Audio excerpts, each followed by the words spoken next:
आप सभी को मेरा नमस्कार। मैं अनीता गोस्वामी आज आप सभी के साथ या आप सभी के समक्ष जो हमारे पहाड़ों में, हमारे इर्द गिर्द गाँव में या हर जगह से हमें एक समस्या सुनाई दे रही है, उस समस्या को रख रही हूँ। जैसे कि दोस्तों, आप सभी को मालूम होगा, हमारे पहाड़ों में जो भी बाहर से लोग काम करने को आते हैं, कोई भी लोग किसी भी रोजगार में यहाँ पर अपना काम कर रहे हैं, कोई भी फील्ड हो, किसी भी फील्ड में काम कर रहे हैं, तो अक्सर देखा जा रहा है, आए दिन यही चीज़ हमको सुनने को मिल रही है। कोई स्कूल की बालिका हो, कोई महिला हो, उन लोगों के साथ यहाँ से चली जाती है, जिसको कि सब कहते हैं कि उसके साथ भाग गई है। तो एक चीज़ तो यह है कि इन सब चीज़ों पर रोक कैसे लगेगी। और दूसरी चीज़, जैसे कि मैं एक महिला हूँ, महिला होने के नाते मैं इस चीज़ को अच्छी से और भली भांति जानती हूँ। जो महिला होती है, जो एक अच्छी और ईमानदार महिला होती है, वो बहुत खुददार होती है, वो बहुत वफादार होती है, वो इतनी जल्दी किसी के सामने झुकती नहीं है। तो ये जो महिलाएं हैं या जो ये बालिकाएं हैं, ये सब आजकल उनमें से हैं। सभी की बात नहीं कर रही हूँ मैं, ये कुछ 2-4% जो हैं, ये सब ऐसी मानसिकता वाली हैं कि इनको कुछ करना नहीं है, इनको कोई काम नहीं करना, इनको घर के काम नहीं करने, इनको खेती का काम नहीं करना, इनको कोई रोज़गार नहीं करना, इनको कुछ नहीं करना। बस इनको सिर्फ कोई एक फ़ोन गिफ्ट करता है, कोई एक अच्छी सी सूट गिफ्ट कर देता है, और कोई इनको कुछ इनकी मन की जो पसंद की चीज़ें हैं वो गिफ्ट कर देता है। बस इनके जीवन की कीमत सिर्फ इतनी ही होती है, एक 10,000 का फ़ोन, एक 500-700 का सूट, और इतना ही गिफ्ट करने पे ये उसको अपना पूरा जीवन सर्वस्व न्यौछावर कर देते हैं और उसके साथ चले जाते हैं। सोचने की बात है, अगर ये महिलाएं, ये बालिकाएं हैं जो, वो पढ़ें लिखें, अपने भविष्य पर ध्यान दें और अपने भविष्य में अपने उज्जवल भविष्य की कामना करते हुए अच्छे से सब्जेक्ट पर पढ़ें, अच्छा सा सब्जेक्ट चुनें और अपने पढ़ाई की ओर इतना जागरूक बने, इतना ध्यान दें कि भविष्य में उनको अच्छे लड़के मिलेंगे, अच्छे लड़के मिलेंगे, उनको चुनाव करने का मौका मिलेगा। क्या हमारे पहाड़ों में लड़कों की कमी है? कोई कमी नहीं है। हमारे पहाड़ में भी अच्छे लड़के हैं, बहुत पढ़े लिखे हैं, अच्छे लड़के हैं।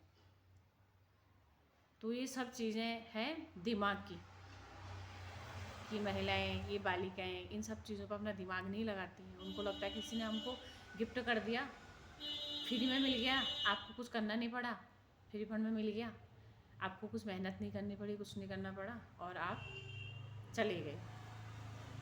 तो मैं उन सभी महिलाओं से या उन बालिकाओं से जो भी ऐसा सोचती हैं या जो सब इन सब चीज़ों में अभी भी पड़ी हुई हैं, उनसे एक रिक्वेस्ट करना चाहूँगी कि आप अपने सम्मान के लिए जिए, आप अपने ऐसे सपने देखिए, ऐसे सपने चुनिए जिनको कि आप खुद पूरा कर सकें, जिनको कि आप खुद मेहनत से कर सकें। ऐसे सपने क्यों देखने जिनको कोई और पूरा करे? क्यों देखने ऐसे सपने जिनको पूरा करने के लिए आपको किसी और दूसरे का सहारा लेना पड़े?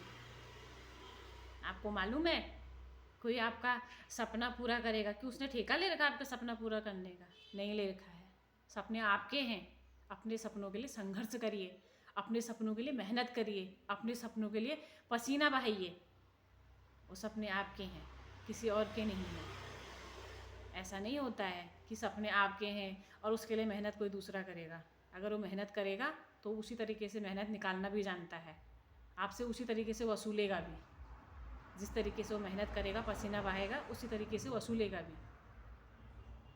तो ये जो हमारी एक सोच है, जो पुरुष वर्ग है कि उसी का काम है मेहनत करना, ऐसा कुछ नहीं है। यहाँ पर अगर पुरुष कम पैसे भी कमा रहा है, अपना घर खर्च चला रहा है, तो उसमें भी महिला को संतुष्ट रहना चाहिए। सहयोग करना चाहिए बराबर। कुछ पुरुष करेगा, कुछ महिला करेगी, दोनों की भागीदारी है। अब ये तो है नहीं कि आप ऐसा अपने पुरुष से पूरा घर खर्च नहीं उठा पाने की वजह से, आपका घर खर्च पूरा नहीं उठ पाने की वजह से आप किसी दूसरे के साथ चले गए, जो यहाँ किसी रोज़गार के चक्कर में आया हुआ है या अपना रोज़गार कर अपना व्यवसाय कर रहा है, उसके साथ आप चले गए, अपने बच्चे छोड़ दिए, उसके साथ चले गए। तो कैसी सोच है ये? कैसे सपने हैं आपके कि उनको पूरा करने के लिए कोई दूसरा आ रहा है, कोई दूसरा पूरा कर रहा है? तो ऐसे सपने देखना ही ऐसी महिलाओं के लिए, ऐसी बालिकाओं के लिए धिक्कार है। धिक्कार है आप पे। अगर आप इस तरीके से किसी के साथ चले जाते हैं तो सोचिए ज़रा कि आप समाज के लिए क्या एक माहौल क्रिएट कर रहे हैं, क्या आप समाज को सिखा रहे हैं, क्या आप कर रहे हैं। उस चीज़ पर ध्यान देने की बहुत ज़रूरत है। और दूसरी बात, जो हमारे पहाड़ के लड़के हैं, नौजवान युवा हैं, मैं उनसे एक रिक्वेस्ट करूँगी कि आप पहाड़ छोड़ के मत जाइए। अगर आप जो भी यहाँ पे बाहर का युवा आकर के कर रहा है काम, रोज़गार कर रहा है, कुछ ना कुछ कर रहा है, मिस्त्री का कर रहा है, कारपेंटर का कर रहा है या कुछ भी कर रहा है, आप करिए उसको। आपका पहाड़ है ये। किस चीज़ की शर्मिंदगी, किस चीज़ की शर्म फील करनी है? मैं भी करती हूँ, मेरी भी एक दुकान है, मैं टेलर का काम करती हूँ, मैं सिलाई करती हूँ, मैं सिलाई करके अच्छे अर्निंग करती हूँ।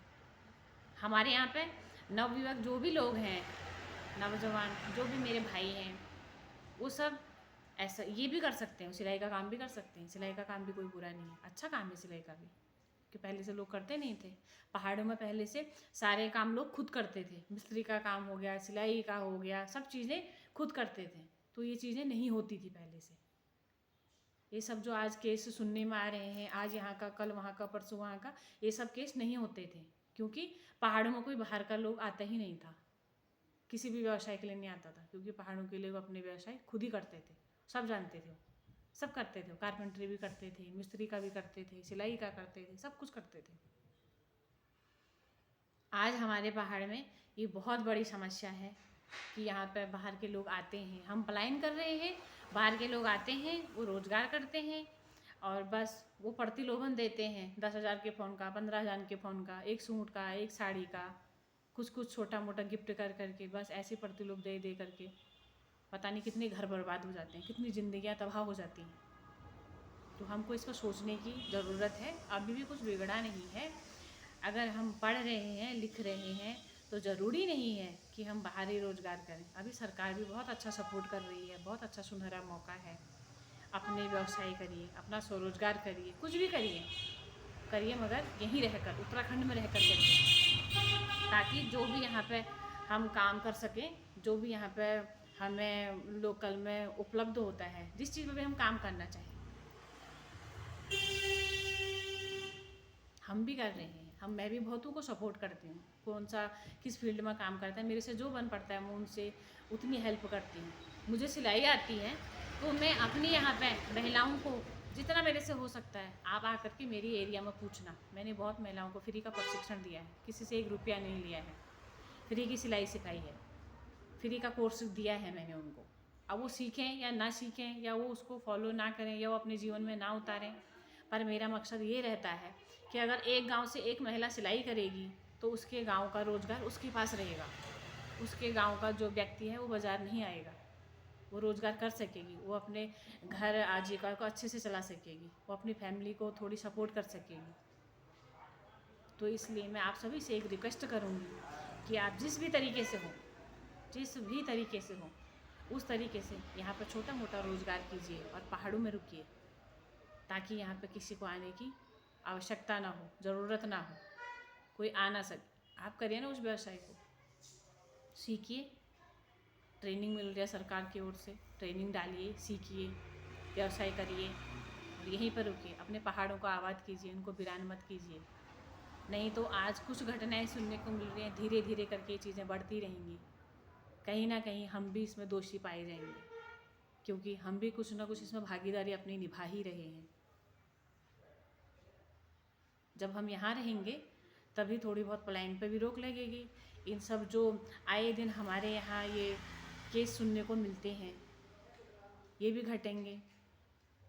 पहाड़ों में थोड़ी आबादी रहेगी।